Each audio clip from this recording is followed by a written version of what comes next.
하나님 말씀 마태복음 4장 5절에서 7절입니다. 다 함께 봉독합니다. 이에 마귀가 예수를 거룩한 성으로 데려가 성전 꼭대기에 세우고 이르되 내가 만일 하나님의 아들이거든 뛰어내리라 기록되었으되 그가 너를 위하여 그의 사자들을 명하리니 그들이 손으로 너를 받들어 발이 돌에 부딪히지 않게 하리로다 하였느니라. 예수께서 이르시되 또 기록되었으되 주 너희 하나님을 시험하지 말라 하였느니라 하시니. 아멘. 지난주에 이어서 예수님이 받으셨던 시험에 대한 말씀 계속 이어나가겠습니다. 우리 첫 시간 말씀을 드리면서 예수님이 받으셨던 이 시험은 하나님의 아들로서 혹은 신으로서 받은 시험이 아니라 온전한 사람으로서 당하시고 이겨내신 시험이다. 이렇게 말씀을 드렸습니다. 이것은 예수님이 우리가 당할 시험들을 먼저 경험하시고 당하시면서 그리고 또 이겨내심으로 우리 또한 우리 인생을 살면서 이런 시험을 받을 때인데 우리 예수님처럼 잘 이겨내고 또 이겨낼 수 있다라고 하는 그런 도전의 말씀을 주는 것입니다. 우리가 지난 시간에 떡 시험에 대한 말씀을 나눴잖아요. 물질 시험입니다. 먹고 사는 문제로 사탄은 우리에게 시비를 걸고 우리를 신앙에서 멀어지게 하고 그래서 믿음 생활 잘 못하게 하는 그런 시험을 말하는 겁니다. 이 시험은 이제껏 우리가 살았던 세월 속에서 계속 겪었던 시험이고요. 또 앞으로 살아갈 날들도 이런 시험이 기다리고 있습니다. 그리고 사탄이 우리에게 가장 일반적으로 하는 그런 시험이기도 합니다. 또 오히려 또 이 시험이 우리가 잘 넘어가기도 하죠. 그러나 예수님이 40일간 굶고 먹지 못한 가운데서도 이 시험을 말씀으로 이기셨던 것처럼 신명기 8장 3절 말씀으로 이 시험을 우리 예수님이 이기셨잖아요.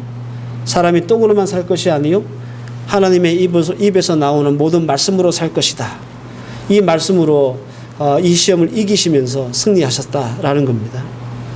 이 말씀의 의미는 지난 시간에 충분히 설명을 드렸기 때문에 다시 언급하지는 않겠지만 잊지 말아야 할 사실 하나는 떡이 중요한 게 아니라 우리 예수 믿는 성도들은 하나님의 말씀을 얼마나 잘 준행하는지 아니하는지가 중요하다라는 점은 여러분들 꼭 기억하시길 바라요. 말씀 없이 떡으로만 사는 사람들 있잖아요. 평생 그 말씀의 노예가 되고 떡의 노예가 되고 그 떡을 얻고자 수고하면서 인생과 시간을 보내요. 하지만 여러분들 떡이 우리 손에 지금 당장 없어도 하나님의 말씀으로 사는 사람들은 하늘에서 만나가 내리듯이 우리에게 하나님이 주시는 만나의 풍성한 은혜를 누리며 사는 겁니다. 예수님이 당하셨던 첫 번째 시험을 통해서 우리에게 주는 교훈이 바로 이겁니다. 잘 기억하시기를 바랍니다. 오늘은 두 번째 시험입니다. 성전 꼭대기에서 뛰어내리라. 오늘 읽었던 6절 말씀인데요. 이르되 내가 만일 하나님의 아들이거든 뛰어내리라 기록되었으되 그가 너를 위하여 그의 사자들을 명하리니 그들이 손으로 너를 받들어 발이 돌에 부딪히지 않게 하리로다. 이 말씀이에요. 여러분들 이 두 번째 시험을 어떻게 생각하시는지 모르겠어요. 마귀가 예수님께 하는 시험치고는 약간 좀 언뜻 보기에는 유치해 보이기도 하고 그리고 초딩 수준 같기도 하고 그렇습니다. 성전 꼭대기에서 뛰어내리라. 그러면 천사들이 받을 것이다. 도대체 마귀는 무슨 의도와 목적을 가지고 예수님께 이런 시험을 하는 걸까? 그죠? 애들 장난 같잖아요. 우리 어릴 때 초등학교 때 시소나 이런 데 올라가가지고 야 뛰어내려 이런 것처럼 언뜻 보기에는 그래요. 초등학생들을 장난치는 것처럼 보이는 이 시험이지만 사실은 이 두 번째 시험은 첫 번째 이 물질 시험보다 훨씬 더 중요하고 수준이 있는 그런 시험입니다. 우리가 이 두 번째 시험을 통해서 살펴야 할 포인트는 두 가지예요. 하나는 이 두 번째 시험이 어떤 의도와 목적을 가지고 있는가. 두 번째는 그러면 이 시험이 우리에게 주는 교훈은 뭘까. 이 두 가지를 오늘 포인트로 해서 하나님의 말씀을 선포하도록 하겠습니다. 먼저 마귀는 왜 예수님께 이 시험을 하는 걸까라는 겁니다. 두 번째 시험을 액면적으로 보면 이게 뭐지 싶을 정도로 약간 좀 엉뚱해 보이는 그런 시험이기도 합니다. 그리고 우리와는 좀 동떨어져 있는, 우리가 이런 시험을 당한다고? 라고 생각할 정도로 좀 뭔가 좀 허접하죠. 뭔가 이렇게 황당하기도 하고 유추해 보이기도 합니다. 그러나 이 두 번째 시험은 첫 번째 시험과 비교했을 때 두 가지 면에서 양상이 달라요. 첫 번째 다른 양상이 뭐냐면 시험의 주제가 다릅니다. 첫 번째 시험은 뭐였습니까? 떡 시험이었죠. 돌을 떡으로 만들어서 먹어봐라. 이 시험이었거든요. 물질 시험이었습니다. 먹는 것에 대한 시험이었습니다. 그런데 여러분들 이 두 번째 시험은 하나님의 능력에 대한 시험이에요. 첫 번째 시험은 물질의 유혹을 이길 수 있는가에 초점이 맞춰져 있다면 이 두 번째 시험은 하나님의 능력을 믿는가, 신뢰하는가에 초점이 맞춰져 있는 시험입니다. 그래서 여러분들 첫 번째 시험은 떡 시험, 떡덩이로 만들어 봐라 라고 하는 시험은 이게 굉장히 현실적이잖아요. 그죠? 당장 우리가 먹고 살아야 되니까. 그리고 눈에 보이잖아요. 그런데 이 두 번째 시험은 내세적인 시험이에요. 그리고 눈에 보이지 않아요. 하나님의 능력을 믿는지 안 믿는지 우리 눈으로 볼 수 있습니까? 그래서 첫 번째 시험과는 양상이 다르다 말씀을 드리는 겁니다. 두 번째 다른 양상이 있습니다. 그게 뭐냐면 이 마귀의 전략이 바뀌어요. 첫 번째 시험 어떻게 됐죠?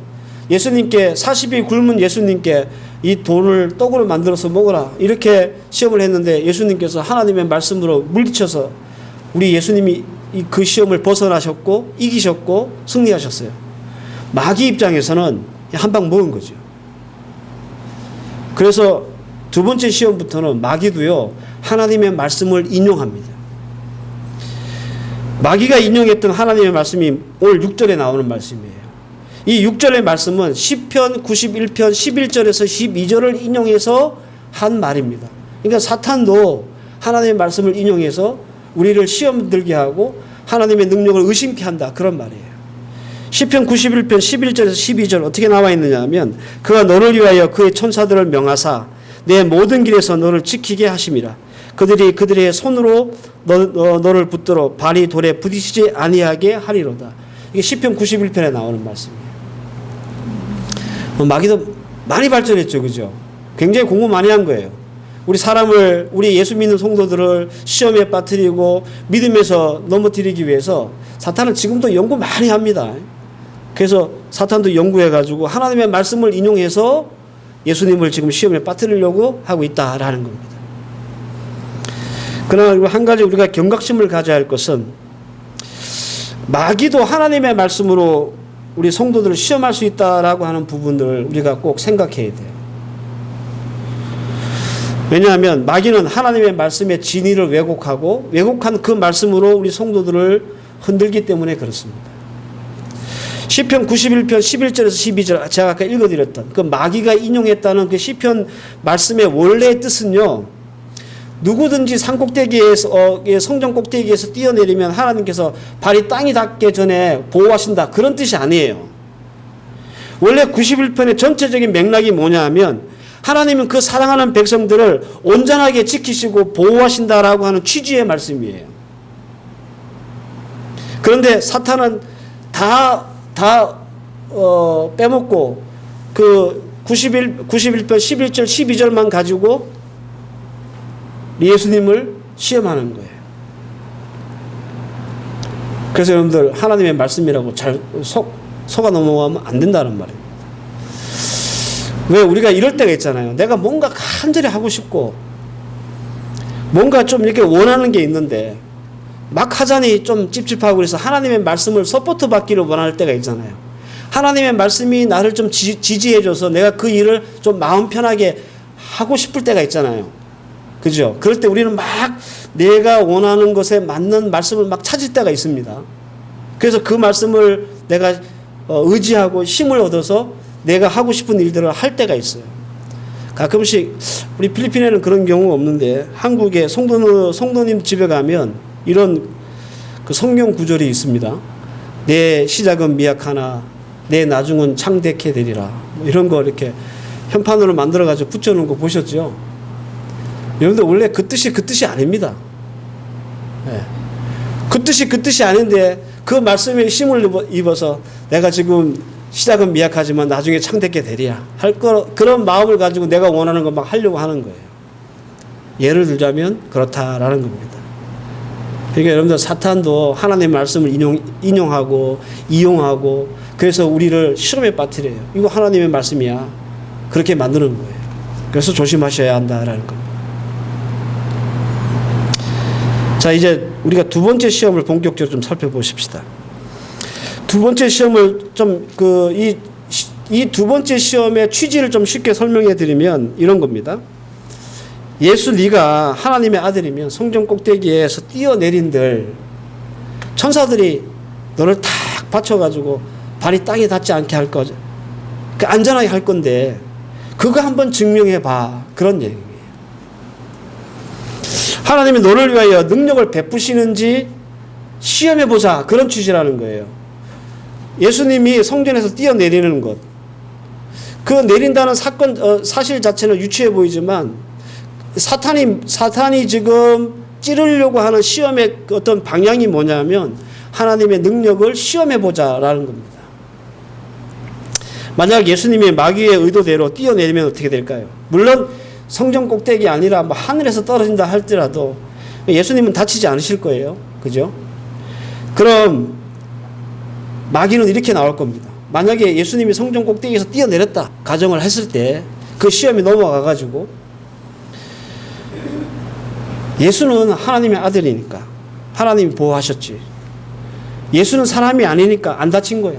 그런데 만약에 여기 죄인들이 사람들이 뛰어내리면 그래도 하나님이 보호하실까? 이렇게 하나님의 능력에 대해서 의심을 만들고 불신하게 만드는 그런 의도를 가지고 지금 이 시험을 하는 거예요. 반대로 예수님이 뛰어내리지 않으면 어떻게 할까요? 마귀는 또 이렇게 할 겁니다. 막상 야 예수야 막상 뛰어내려니까 겁나지. 하나님이 안 받아줄 것 같지. 하나님의 능력을 못 믿겠지. 그러니까 예수님 입장에서는 이걸 뛰어내려도 문제고 안 뛰어내려도 문제인 거예요. 왜? 뛰어내리든 안 뛰어내리든 다 하나님의 능력을 의심받게 돼 있는 거예요. 매통수에 걸린 거예요. 이 두 번째 시험의 분위기를 여러분들 이해하셨는지 모르겠습니다. 좀 더 제가 쉽게 설명을 드리면 우리 자녀들은 우리 엄마가 오늘 아침밥을 줄까 안 줄까 의심하거나 불신하지 않습니다. 그죠? 그나야 너 오늘 아침밥 엄마가 줬어 안 줬어? 줬지. 오늘 점심에 가면 엄마가 점심 줄 것 같아 안 줄 것 같아? 그 너 한 번도 의심해 본 적 있어? 오늘 엄마가 아침은 줬는데 점심은 줄까? 의심해 본 적 있어? 한 번도 의심하지 않아요. 그죠? 쥐가 싫어서 안 먹고 늦잠 자서 안 먹는 거지 엄마가 밥을 줄지 안 줄지 의심하는 자녀는 하나도 없습니다. 세상에 어떤 자녀도 부모를 이렇게 불신하지 않습니다. 이해 가십니까? 이 두 번째 시험의 취지가 어떤 취지이고 분위기인지. 두 번째 시험은 하나님의 능력을 신뢰하는지 안 하는지에 대한 시험이에요. 그러면 여러분들 이 두 번째 시험을 제가 쉽게 이해를 시켜드렸으니까 예수님이 이 두 번째 시험을 어떻게 이기셨는지 한번 같이 보십시다. 7절입니다. 예수께서 이르시되 또 기록되었으되 주 너희 하나님을 시험하지 말라 하였느니라 하시니라. 여기서 예수님이 뭐라고 말씀하십니까? 기록되었으되 너희 하나님을 시험하지 말라. 이 말은 예수님도 지금 하나님의 말씀을 인용해서 이 시험을 이기고 계신 겁니다. 예수님이 인용하셨던 말씀, 이게 신명기 6장 16절 말씀이에요. 찾아서 읽어보면 어떤 말씀이 나오냐면 너희가 마사에서 시험한 것 같이 너희의 하나님 여호와를 시험하지 말고 라고 하는 말씀이 나와요. 그러면 마사에서 일어났고 거기서 하나님을 시험했다고 했는데 그 마사에서 일어난 사건이 뭘까? 그걸 여러분들 창세기 17장 1절에서 7절 말씀을 보면 이 마사에서 일어난 사건이 어떤 사건인지 잘 나와 있습니다. 1절 말씀에 이런 말씀이 있어요. 이스라엘 자손이 온 회중의 여호와의 명령대로 신광야에서 떠나 그 노종대로 행하여 르디빔의 장막을 쳤으나 백성이 마실 물이 없는지라. 이런 말씀이 출애굽 17장 1절에서 나옵니다. 마사 사건이라고 하는 이 사건은 만나 사건이 있고 난 이후에 바로 벌어지는 일이에요. 제가 여러분들 이해를 위해서 지도를 하나 준비했습니다. 같이 보시면서 설명을 좀 들으셨으면 좋겠습니다. 잘 보이세요? 번호가 잘 보이세요 혹시? 저 홍해 쪽부터 왼쪽에 있는 순서대로 번호가 1번, 2번, 3번, 4번 그렇게 되어 있습니다. 이스라엘 백성들이 처음 만나를 먹은 곳이 어디냐? 엘림과 시내산 사이 신광야였다고 출애굽기 16장 1절에 나옵니다. 지도상으로 보면 6번입니다. 6번. 엘림과 시내산 사이의 신광야. 거기서 하나님이 이스라엘 백성들이 먹을 것 다 떨어져가지고 애굽에서 나와가지고 2달 보름 만에 먹을 게 다 떨어져가지고 막 굶어 죽겠다고 원망하고 불평할 때 하나님이 최초로 만나를 내려주신 곳이 바로 거기에요. 신광야라는 것. 6번입니다. 그리고 하나님이 그들에게 이제 신광야를 떠나라 명하셨고 그들이 머문 곳이 르비딤이라고 하는 곳입니다. 지도상에는 7번입니다. 좀 더 내려온 거죠. 시나이 반도 쪽으로. 뾰족한 쪽으로도 내려온 겁니다. 근데 해필이면 거기 왔는데 마실 물이 없는 거예요. 200만 명 정도 된다고 그랬죠. 200만 명 정도가 애굽에서 탈출했다고 그랬죠. 이게 적은 무리가 아닙니다. 그 광역시 인구 정도 되는 거예요. 어마어마하게 많은 사람들이 나온 거죠. 이들이 거친 광야길을 걸어왔으니까 목도 말랐겠고 물도 다 떨어졌겠죠. 그 대충 어떤 상황인지 우리가 충분히 짐작할 겁니다. 이런 상황이 되다 보니까 역시나 이스라엘 백성들이 광야에서 제일 잘했던 짓을 또 시작하는 거예요. 원망하고 불평하고 분노하고. 네. 이때 하나님이 모세에게 호렙산 반석에서 네가 가진 지팡이로 그 반석을 내리쳐라. 그래서 하나님께서 물을 만들어서 그 반석에서 물이 나오도록 하셨어요. 이것을 마사 혹은 무리바 사건이라고 합니다. 왜 마사라고 하냐면 하나님과 다툼의 장소였다라고 하는 의미가 마사이거든요. 물 때문에 하나님과 다퉜다는 말이에요. 그래서 그 지명이 마사예요. 그런데 중요한 것은 이 사건이 벌어진 자체가 아닙니다. 이 사건 속에 숨겨져 있는 의도, 진위가 더 중요합니다. 왜 이 사건이 발생했는가? 출애굽기 17장 7절에는 이 사건이 발생한 중요한 진위를 말하고 있습니다. 하나님이 이렇게 말씀합니다. 이는 이스라엘 자손이 다투었으며 또는 그들이 잘 들으세요. 여호와를 시험하여 이르기를 여호와께서 우리 중에 계신가 안 계신가 하였습니다. 그러니까 액면적으로 보면 물이 없어서 하나님 앞에 원망하고 불평하고 막 분노하고 모세를 잡아 죽이려고 하고 한 것 같지만 사실 그 진위를 살펴보면 하나님의 능력이 하나님이 우리와 함께 하는지 안 하는지를 한번 테스트해 보려고 지금 이 사건을 벌였다라고 하나님이 정리하신 거예요. 하나님이 정리하신 사건의 진위는 이스라엘 백성들이 하나님을 시험했다라는 뜻이에요. 하나님의 능력을 시험했다는 뜻이에요. 앞서 말씀드린 대로 이 사건, 마사 사건 바로 앞에 이전에 성경으로는 한 장입니다. 16장에 만나 사건이 나와요. 신광야에서 먹을 것 때문에 한번 난리가 났었지 않습니까? 이스라엘 백성들 사이에서. 하나님 어떻게 하셨어요? 이스라엘 역사상, 아니 이 인류 역사상 딱 한 번밖에 없는 만나를 40년 동안 이스라엘 백성들에게만 주셨어요. 배불리 먹었습니다. 그리고 마사 사건이 나와 있는 이 시간, 그러니까 물이 없어가지고 하나님 원망하고 불평하고 분노할 때 바로 그날 아침에도 그들은 뭘 먹었을까요? 만나를 먹었죠. 그죠? 물이 없다고 하나님 앞에 아우성하고 난리구슬 할 때 그날 아침에도 그들은 하나님이 내려주시는 만나를 먹었어요. 하나님이 주신 공짜로 만나를 배불리 먹고 난 그 아침에도 여전히 이들은 하나님의 능력을 의심하고 하나님을 테스트하는 거예요. 이들의 태도는 이런 겁니다. 만나는 그렇다 치고 우리 하나님이 그래 보자. 물은 어떻게 하는지 한번 보자. 이런 식이. 여러분들 그날 아침에 만나를 하늘에서 내려온 만나를 먹었던 그래서 하나님의 능력을 체험했던 이스라엘 백성들이 할 수 있는 짓이라고 생각합니까? 이건 여러분들 정상이 아닙니다. 이건 비정상이에요. 아침에 만나를 안 먹었으면 아니면 첫 번째 만나가 내리고 나서 단 한 번도 그동안 만나가 안 내렸으면 그들이 하나님의 능력을 의심할 만하죠. 그런데 첫 번째 만나가 내리고 하루도 빠짐없이 꼬박꼬박 하나님은 이스라엘 백성들에게 만나가 내려줬고 이 물 때문에 난리굿을 칠 때도 그날 아침에도 하나님께서 주신 만나를 배불리 먹었던 이 인간들이 하나님 앞에서 다시 물 때문에 하나님을 시험하는 것이 이게 정상적이냐라는 겁니다. 엄마가 오늘 아침 줄까 말까 이걸 실험하는 것이 이게 정상적입니까? 이게 비정상이잖아요. 그런 것과 같이 우리 하나님을 믿는 자녀들이 하나님의 백성된 우리 성도들이 하나님을 시험한다는 것은 여러분들 비정상이에요. 비상식이고 비신앙입니다. 하나님은 우리에게 먹을 것뿐만 아니라 마실 것도 필요하다는 것을 아시는 분이에요. 하나님이 우리에게 만나를 주시고 만나면 되지 뭐 이렇게 하시는 분이 아니란 말이에요.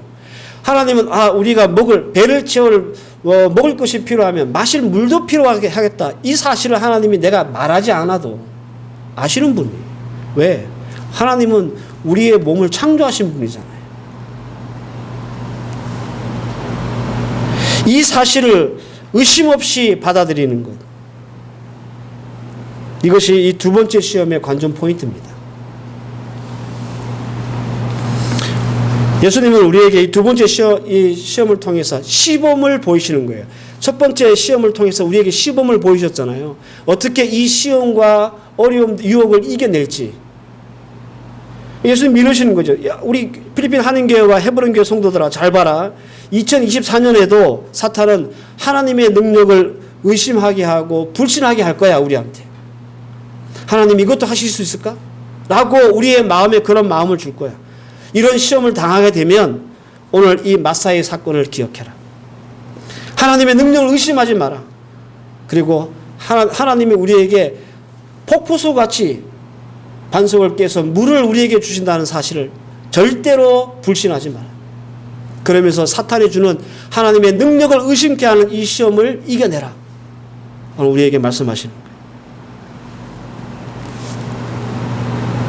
하나님은 여러분들 시험 받으시는 분이 아니에요. 야고보서 1장 13절 말씀에 사람이 시험을 받을 때에 내가 하나님께 시험을 받는다 하지 말지니 하나님은 악에게 시험을 받지도 아니하시고 친히 아무도 시험하지 않는다라고 말씀했습니다. 하나님은 우리를 시험하지 않습니다. 우리가 시험 받을 때는 왜 받느냐 하면 이 야고보서 말씀을 더 읽어보면 니네들 욕심 때문에 시험 받는 거야. 그렇게 말씀하세요. 하나님은 우리를 시험하지 않습니다.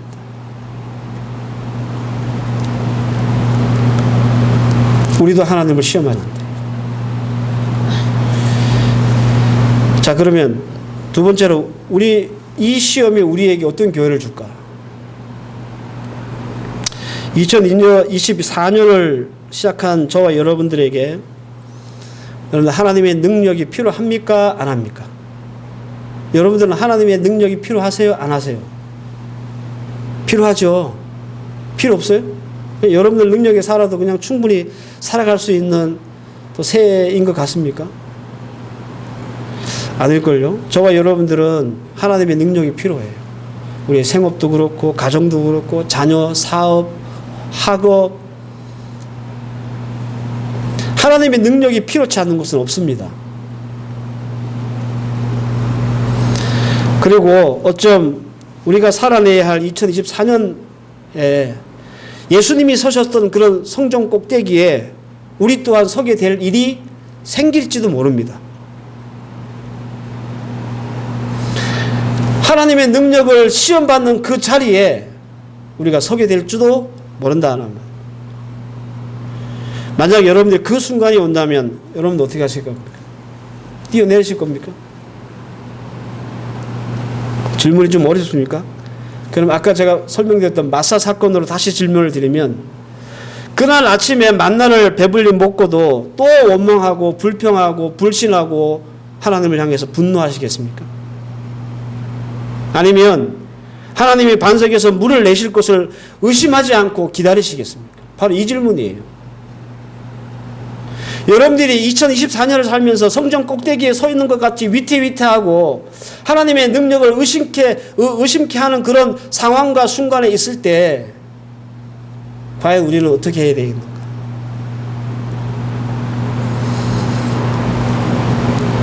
원망과 불평과 불신과 분노의 자리에 있다는 거 뛰어내린 거예요. 하나님의 능력을 의심한 겁니다. 여러분들, 이스라엘 백성들이 목이 말라가지고 마사 사건, 그렇게 막 모세를 돌로 때려 죽이려고 그랬단 말이에요. 그 정도로 긴박했어요. 인간적으로 이해는 가죠. 근데 여러분들 한번 생각을 해보세요. 하나님이 반석을 깨가지고 물을 나게 하셨어요. 그 물이 어떻게 나왔을까? 여러분들 한번 상상해 보신 적이 있습니까? 저는 가끔 이런 상상 잘 하거든요.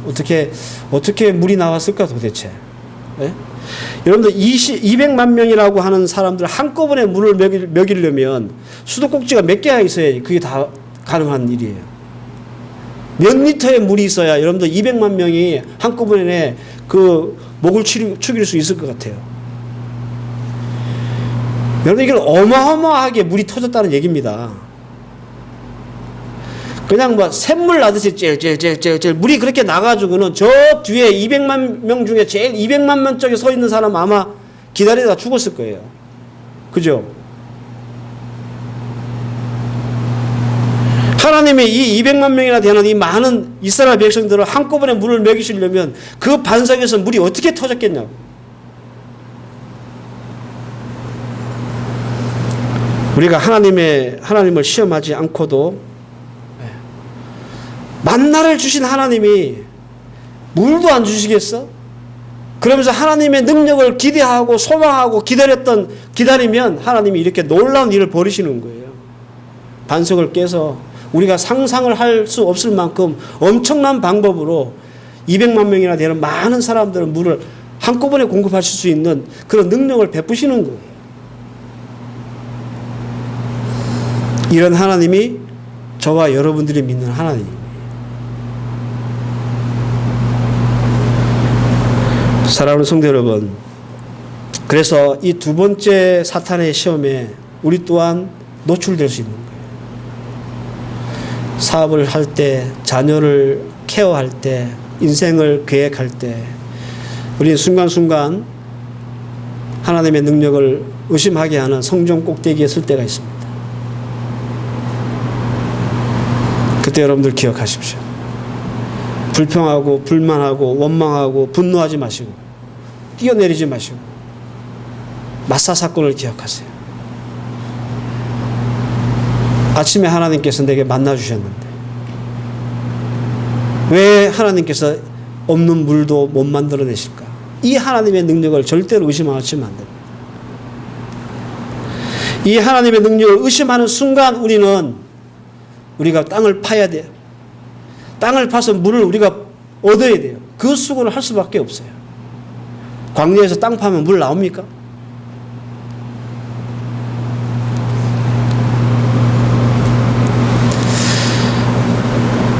하나님의 능력의 산물인 만나를 먹으면서도 원망하고 불평하고 좌절하고 실망하십니까? 여러분들 이제껏 하나님께서는 여러분들에게 만나라고 하는 은혜를 주셨어요. 여기까지 하나님께서 여러분들을 도우셨어요. 그러니까 다 하나님이 주시는 능력입니다. 우리가 잘나고 우리가 능력이 있고 수단이 좋아서 그 험악한 코로나 시절도 보내오고 이렇게 우리가 먹고 살 만큼 사는 게 아닌 거예요. 다 하나님이 우리에게 베풀어 주신 능력의 결과물이에요. 이걸 우리가 손에 잡고 있다는 거죠. 이거 잡고 있으면서도 물이 없다고 하나님의 능력을 시험한다는 게 그게 우스운 일이 아니겠습니까? 하나님이 나한테 이 은혜를 주셨으니 내가 필요한 이것도 하나님께서 주시겠지. 그래서 여러분들 이 두 번째 시험은 언뜻 보면 마사 사건 때문에 물 때문에 시험이 들었구나 이렇게 생각할 줄 모르지만 그게 아니고요. 하나님의 능력이라고 하는 더 중요한 시험을 사단이 하는 거예요. 이 시험에 이기면 우리 눈앞에 반석이 터지는 그런 놀라운 하나님의 능력을 목격하실 수 있습니다. 목격할 뿐만 아니라 하나님이 터뜨린 그 포크수 같은 그 생수를 여러분들 마실 수 있습니다. 사탄은 필요하면 하나님의 말씀이라도 인용을 해서 예수님을 시험에 빠뜨리려고 했지만, 그래서 하나님의 능력을 의심하게 하려고 했지만, 하나님은 하나님의 말씀으로 오히려 그 시험을 이기시면서 조금도 하나님의 능력을 의심하지 않고 오직 하나님의 능력과 하나님을 신뢰하며 그 시험을 잘 이기셨습니다. 예수님이 이기셨다는 것은 우리도 이겨야 된다는 말이고 또 우리도 이길 수 있다라는 말입니다. 하나님의 능력을 시험하지 않고 신뢰하시기 바랍니다. 네. 우리에게 먹을 것, 마실 것, 필요할 줄 다 하신다고 우리 주님께서 말씀하셨어요. 하나님이 바보입니까? 그거 안 구해도, 그것 때문에 기도하지 않아도 내가 너희들이 뭐가 필요한지 다 안다. 먹고 입고 마시는 것을 구하는 것은 이방인들이 구하는 것이지 하나님의 사람들은 그거 안 구해도 돼. 예수님께서 말씀하신 거예요, 이거는. 왜요? 하나님의 능력은 우리를 얼마든지 솔로몬이 입었던 옷보다 더 아름답게 우리를 입으시고 또 먹이시는 분이시기 때문에 그렇습니다.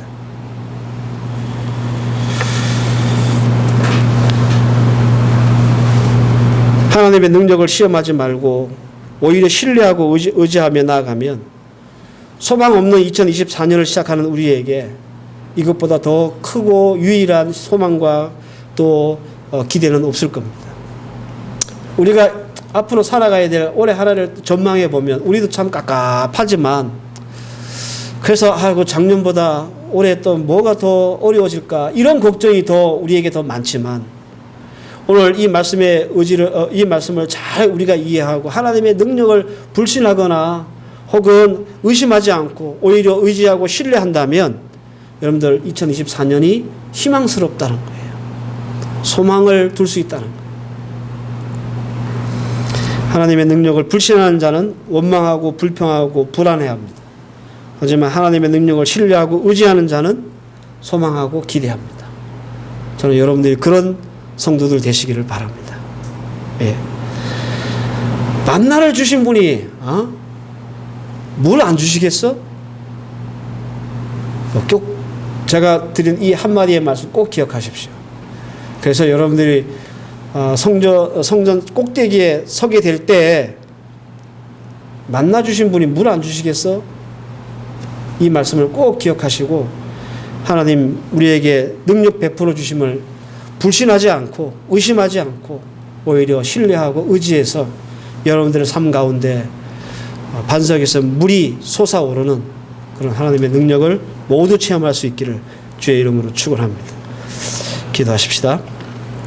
하나님, 이스라엘 백성들은 사실 물이 없어서 하나님께 원망하고 불평한 게 아닙니다. 그들의 속셈은 하나님의 능력을 시험하고자 했습니다. 하나님, 오늘 우리가 이 예수님께서 당하셨던 두 번째 시험을 통해서 2024년 한 해 동안 어쩌면 우리도 성전 꼭대기에서 서야 할 그럴 순간이 올 줄 모르겠지만 오늘 이 말씀 의지하여 그 시험 잘 이겨내서 조금도 하나님의 능력을 의심치 않는 주의 백성들 되게 하심으로 우리의 삶 가운데 반석에서 물이 터져 올라오는 그런 놀라운 하나님의 은혜와 축복을 누리며 살 수 있도록 하나님 인도하여 주시옵소서. 이 믿음 굳세게 붙잡고 하나님 이제 시작하는 한 주간 살아갈 수 있는 우리 필리핀 한인교회와 헤브론 교회 성도들 다 되게 하옵소서. 예수님의 이름으로 기도하옵나이다. 아멘.